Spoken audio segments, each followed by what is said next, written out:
ده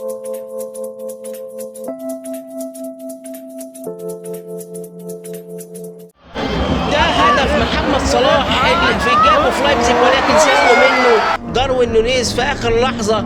الله عليك يا صلاح، يعتبر اسيست طبعا للنجم محمد صلاح اللي هو بينقذ ليفربول في كل مباراه. لسه الشوط الثاني ما بدأش، ولكن قابلين ان محمد صلاح ان شاء الله يجيب هدف في الشوط الثاني. ويلا بينا نشوف المباراه المشتعله ما بين برشلونه وبايرن ميونخ. ويلا بينا نشوف هدف رافينيا الاول. زي ما احنا شايفين هدف انفراده تم باسيست من فيرمان لويز. الله عليك يا رافينيا، الله عليك. بص بص حطها له ازاي، وبيرقص مانويل نوير وبيحط يجيب الهدف الاول. وطبعا برشلونه دلوقتي متقدم بهدفين لهدف.